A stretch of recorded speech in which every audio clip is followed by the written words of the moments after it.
जोड़ लो। अगर आपका ध्यान है माया जोड़ने का, जोड़ लो, जितनी मर्जी जोड़ लो।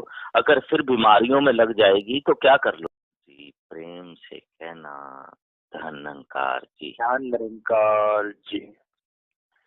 सासंगत सारी सृष्टि को बनाने वाला, सारी सृष्टि की सृजना करने वाला, संभालने वाला, ये निराकार प्रभु सबसे श्रेष्ठ है।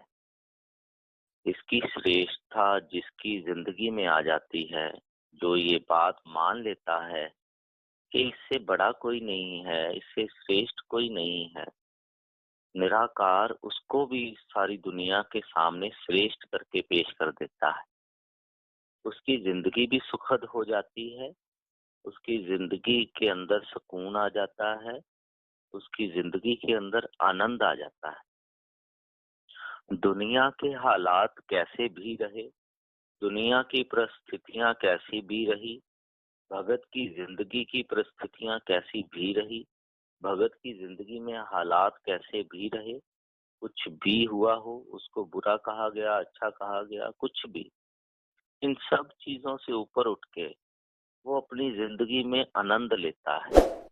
वो क्या भगत कबीर जी के घर में खाने के लिए बहुत था? क्या जो शबरी थी, क्या उसके पास बहुत था? रविदास जी के पास बहुत था। लेकिन वो सब चीजों से ऊपर उठ जाते हैं। जिनके पास बहुत था उनको भी वो नहीं, उसके साथ सुकून था। मीरा राजे की पत्नी माना गया ना, उसको कहा गया है, उसमें भी उसको सुकून नहीं है, पैसे में सुकून नहीं मिला उसको। क्योंकि वो ये जो लगन है, ये लगन जिसको मिल जाती है, लग जाती है, उसके लिए। और जैसे कई बार दास बताता है, ये मजनू को पूछा गया, मजनू हजरत कौन बनेगा? तो वो आगे से बोला नहीं, उन्होंने दो नाम लिए, वो फिर भी ना बोला। तीसरी बार फिर पूछा, दो नाम लिए, फिर भी ना बोला। कहते मजनू तुझसे पूछते हैं हजरत कौन बनेगा? वो कहता जी हजरत मेरी लैला बनेगी।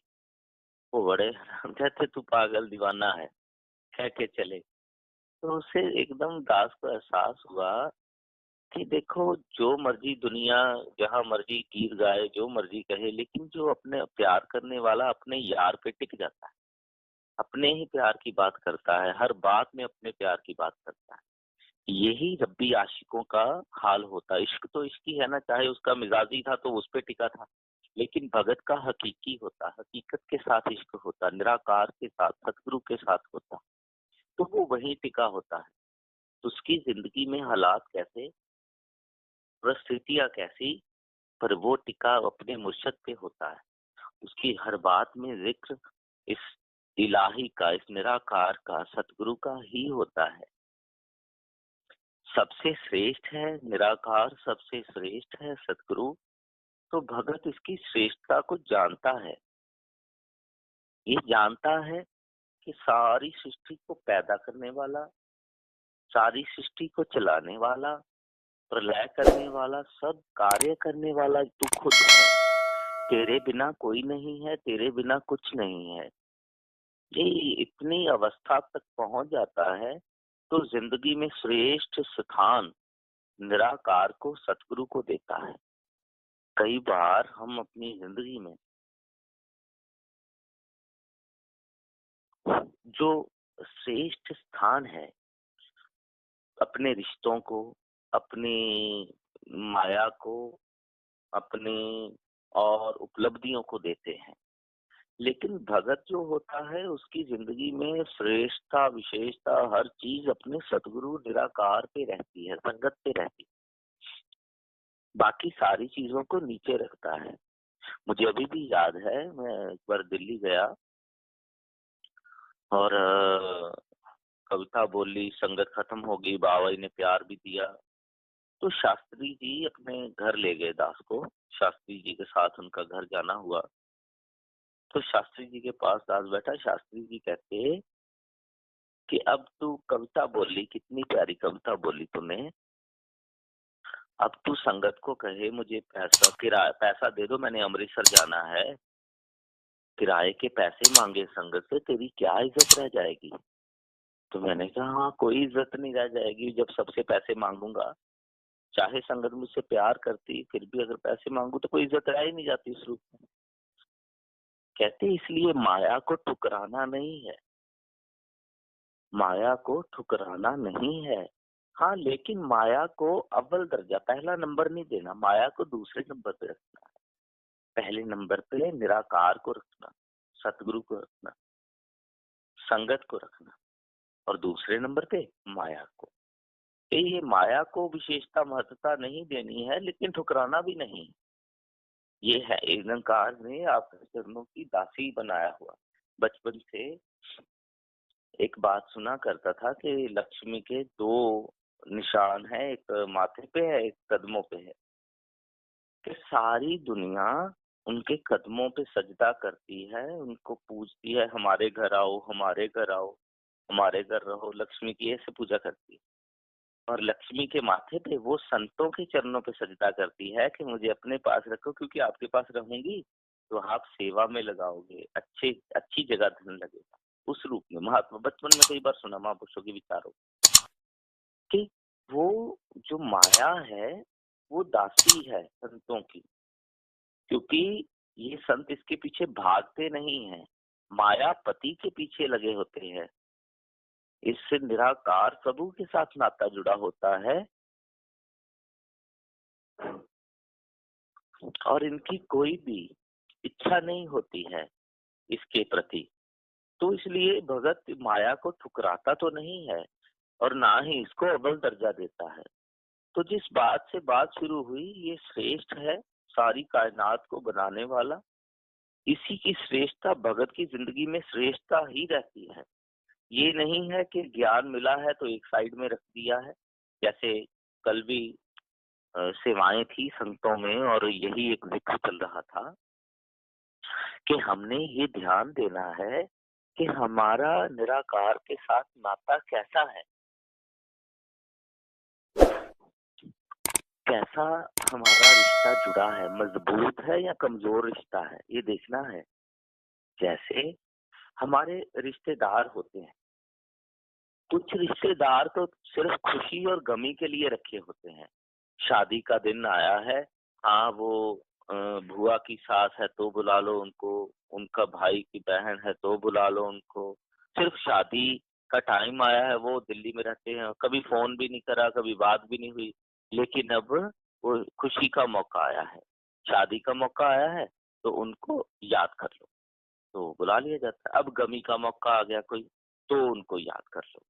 और कुछ रिश्ते ऐसे होते हैं जिनके बिना दिन ही नहीं निकलता, बात ना हो तो टाइम नहीं गुजरता, बात ना हो तो दिल नहीं लगता। तो हमने देखना है कि ये इसका रिश्ता कैसा है हमारे साथ। हमारे घर में खुशी आई, चलो संगत करा लो, संतों महापुरुषों को बुला लो, गमी आई तो संतों महापुरुषों को बुला लो, निराकार को याद कर लो। बस इतना खुशी गमी वाले रिश्ता रखा है इसके साथ कि जहाँ पल पल इसके साथ मेरा नाता है, पल पल पक्का वाला रिश्ता है इसके साथ। उठते बैठते खाते पीते आते जाते, ना इसके बिना मेरा मेरे से रहा जाता है। जब आपका इसके बिना टाइम नहीं निकलेगा, आप इसके बिना नहीं रह पाओगे, फिर एक टाइम ऐसा आएगा ये आपके बिना नहीं रह पाएगा। पाछे लागा हार फिरे, कहत कबीर कबीर।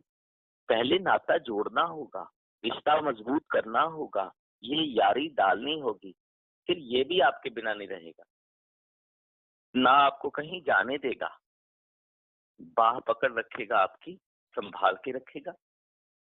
हर एक कार्य की जिम्मेवारी पहले भी इसने उठाई हुई है, फिर तो प्रकट होके बताएगा, देख तेरे काम कैसे कर रहा हूँ। एक बार क्या हुआ, कई महापुरुषों के कॉल आते हैं कि हम मेहनत भी करते हैं, पैसा भी इतना नहीं आता, जो आता है उसमें बरकत भी नहीं है। तो दास के ध्यान में भी ऐसे आया, तो अपने और बारे में भी देखा, अपनी जिंदगी के बारे में भी देखा। तो मैं ना निरंकार से बात करने लगा, बाइक पे था, बाइक पे चलते चलते मैंने निरंकार से बात करी कि आप दे दो ना बरकत, क्या जाता है बरकत देने में ऐसे। तो निरंकार से आवाज आई, मैं तुम्हें अस्पतालों में तो नहीं ना रोलता, तुम्हें क्या पता मैं आपको कहाँ कहाँ से रखता हूँ। जोड़ लो, अगर आपका ध्यान है माया जोड़ने का, जोड़ लो, जितनी मर्जी जोड़ लो। अगर फिर बीमारियों में लग जाएगी तो क्या कर लो। मुझे पता है मैंने आपकी जिंदगी को कैसे बचाना है, संभालना है, मैं कर रहा हूँ। सिर्फ मेरा शुक्राना करा करो। एकदम चुप हो गया। वाकई हमें क्या पता आप हमें कहाँ कहाँ से बचा रहे हो। और बरकत डाल के हम उसको जोड़ के जोड़ी जाए, पैसा जोड़ी जाए, फिर बीमारियों में लग जाए तो क्या कर लेंगे। तो इसलिए निरंकार का शुक्राना नहीं भूलता। जो हो रहा, निरंकार अपने भगत के साथ बुरा नहीं करता है। ना इसने कभी बुरा करा है, ना ये कभी बुरा करेगा। ये हमेशा अपने भगत के साथ अच्छा ही करता है। हमेशा हमेशा युगों युगों से अपने भक्तों के साथ अच्छा ही करता रहा है, और ये अच्छा ही करता रहेगा। हमेशा इसने अच्छा करा है। तो इसलिए माया को विशेषता, माया को श्रेष्ठता भगत नहीं देता है। इसके साथ ऐसा रिश्ता मजबूत कायम कर देता है, इसके साथ ऐसा नाता जोड़ लेता है कि शुरू में ये निरंकार के बिना नहीं रहता, और आगे जाके अवस्था इस चरम सीमा पर पहुंच जाती है, निरंकार इसके बिना नहीं रहता। निरंकार इसका साथी बन जाता है, पक्का साथी। फिर वो उठते बैठते हंसते खाते पीते गाते हर चीज में निरंकार शामिल होता है। पक्का, पक्की जोड़ी बन जाती, पक्की। निरंकार साथ हर पल। और एक दिन ऐसा भी आता है कि निरंकार में जीते जी लीन हो जाता है। लीन हो जाता है, फिर खुद निराकार हो जाता है। ऐसे गुरसिखों के लिए कहा गया, जेड़े कट विच सतगुरु बैजे उसकी संगत कर दे पार। कि जिसके अंदर गुरु गुरु बैठ गया, गुरु की शिक्षा पूर्ण रूप में समा गई, निराकार पूर्ण रूप में समा गया, उसके अंदर सतगुरु निराकार के गुण आ जाते हैं। उसके चेहरे से झलकता है, उसके कर्म से झलकता है, सतगुरु निराकार झलकता है। वो खुद रूप हो जाता है निराकार का, सतगुरु का रूप बन जाता है वो। तो ऐसे चरम सीमा भक्ति की, ऐसी श्रेष्ठ भक्ति जो है वो गुरु की कृपा, सतगुरु की कृपा से प्राप्त होती है। और ऐसी भक्ति करने वाला महान और श्रेष्ठ होता है। सतगुरु की तरह उसकी पूजा होती है, सतगुरु की तरह वो ब्रह्मांड में पूजा जाता है। भक्ति करे पाताल में, प्रगट करे आकाश। पाताल में बैठकर भक्ति करता है और आकाश में प्रकट कर दिया जाता है। तो आओ, दुनिया में दुख गम परेशानियां कम नहीं है। तुलसी इस संसार में दुख सभी को होए, ज्ञानी काटे ज्ञान से, अज्ञानी काटे रोए। ये दुख बहुत है, सबके पास है दुख। कोई भी ऐसा नहीं जिसके पास दुख नहीं। लेकिन ज्ञानी काटे ज्ञान से, अज्ञानी काटे रोए। जो ज्ञानी है वो इस निराकार का सहारा लेता हुआ, मुर्शिद का सहारा लेता हुआ, सत्संग का सहारा लेता हुआ, सतगुरु का निराकार का सहारा लेता हुआ, हर चीज को बड़ी आसानी से, हर चीज से निकल जाता है। लेकिन जो मनमुख है, अज्ञानी है, जिसके पास सतगुरु नहीं, सतगुरु का ज्ञान नहीं, सतगुरु की शिक्षा नहीं, वो रो रो के, कुर्ला के, परेशान होके हर समय को गुजारता है। इसलिए जिंदगी में बहुत समय आते हैं, लेकिन भगत की जिंदगी में जो विशेषता रहती है, श्रेष्ठता रहती है, हमेशा अपने सतगुरु की रहती है, संगत की रहती है, निराकार की रहती है। तो वो जुड़ा रहता है, तो आनंद लेता रहता है। तो दास का तो यही ध्यान है कि निराकार प्रभु कृपा करे, सतगुरु कृपा करे कि इसकी श्रेष्ठता, इसकी महानता हमारे जीवन में आ जाए। हमें ये इस बात पे यकीन कर लें कि इस निराकार प्रभु से ना कोई श्रेष्ठ था, ना कोई श्रेष्ठ है, ना कोई श्रेष्ठ रहेगा। यही सबसे श्रेष्ठ है। और या दूसरा कोई श्रेष्ठ है वो जिस दे कट विच सतगुरु बैठे, जिसके अंदर वो सतगुरु खुद विराजमान हो गए, निराकार खुद विराजमान हो गया, या वो है, वो श्रेष्ठ है गुरसिख, जो एक रूप हो चुका है, निराकार रूप हो चुका, सतगुरु स्वरूप बन चुका है, भक्ति की उस श्रेष्ठता पर पहुंच चुका है कि जिसमें तो ही मोही, मोही तो ही अंतर कैसा, कि कोई अंतर नहीं रहा उसमें। या फिर वो श्रेष्ठ है। उन्हीं के लिए लिखा कि जब कौन रह जाएगा धरती पे, एक खुदा एक खुदाए बंदा। खुदा रहेगा और खुदा का बंदा रहेगा। खुदा का बंदा जो खुदा के साथ एकमिक हो चुका है, खुदा उसके अंदर बैठ चुका है। खुदा खुदाए बंदा। तो इसलिए इस निराकार प्रभु का सहारा भगत की जिंदगी होता है।